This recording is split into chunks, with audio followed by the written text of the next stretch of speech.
മഞ്ഞുകാലത്തും അല്ലാത്തപ്പോഴും ഒരുപോലെ കാഴ്ചകൾ ഒരുക്കി യാത്രികരെ സ്വാഗതം ചെയ്യുകയാണ് കുഫ്രി.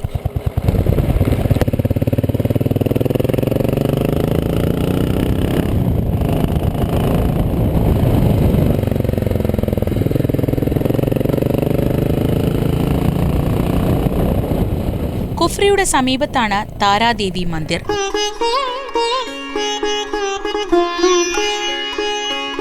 ഒരു കുന്നിൻ മുകളിലാണ് ഈ ക്ഷേത്രവും സ്ഥിതി ചെയ്യുന്നത്. വിദേശികൾ ഉൾപ്പെടെയുള്ള സഞ്ചാരികളുടെ സംഘങ്ങൾ ക്ഷേത്രം കാണാൻ എത്തുന്നു.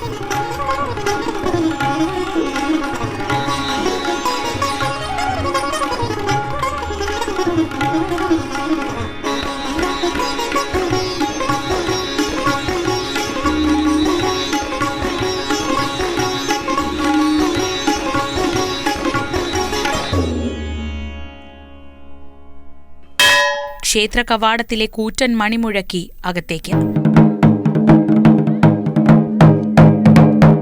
അവിടെ ഒരാൾ ഹിമാചലിന്റെ തനത് വാദ്യോപകരണങ്ങളിലൊന്നിൽ താളമിടുന്നു.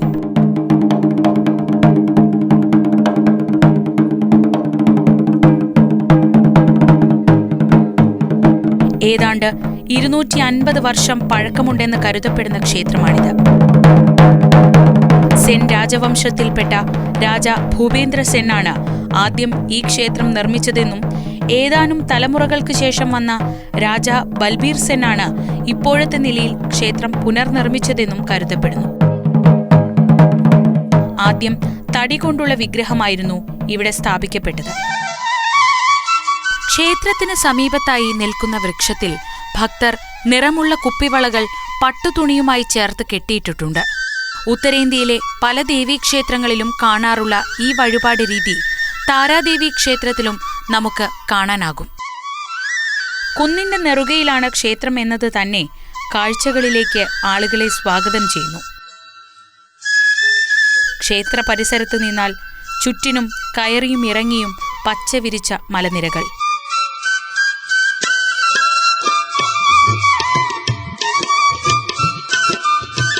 ഷിംലയുടെ ദൂരക്കാഴ്ചയും ക്ഷേത്രത്തിൽ നിന്നാൽ ലഭിക്കും.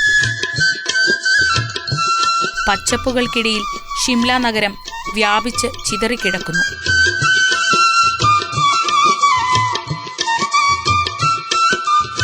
നഗരത്തിന്റെ ഏകദേശ വ്യാപ്തി മനസ്സിലാക്കാൻ ഇവിടെ നിന്നുള്ള കാഴ്ച കൊണ്ട് സാധിക്കും.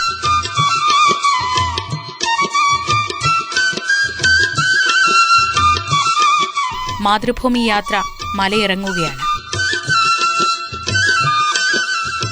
ഇനി യാത്ര ഇന്ത്യയിലെ ചില മഹാനഗരങ്ങളിലേക്കാണ്. ആദ്യം മുംബൈ.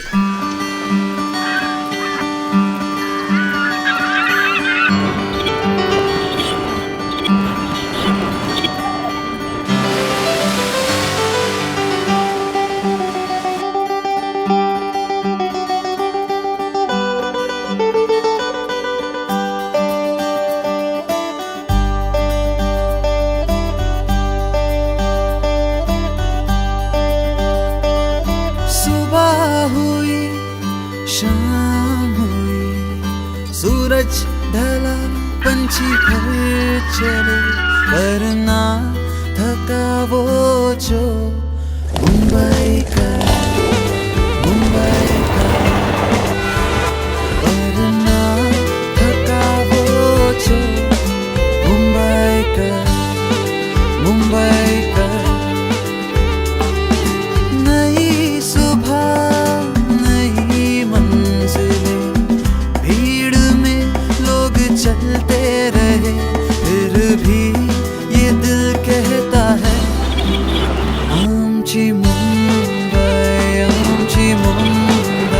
दिल में बसी है आमची मुंबई सपनों का देश है आमची मुंबई.